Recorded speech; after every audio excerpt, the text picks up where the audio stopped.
how to add or invite someone to join Life360 Circle. So hello guys, welcome back to my YouTube channel.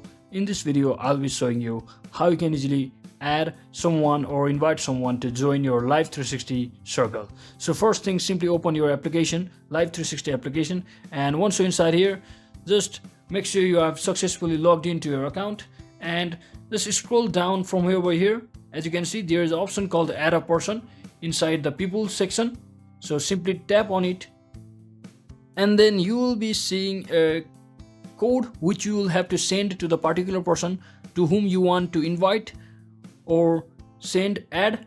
So just click on this send code and just remember that this code will be valid for 1 day, so that the other person who is receiving the code has to click this code, enter this code within the single day. So just click on the send code and from over here just you can send it to any person you like using different social media platforms. So let me just choose Messenger for this example and just send it to any person I want, just like that. So hope this video was helpful guys. If it was, don't forget to like and subscribe to the channel. See you on the next one.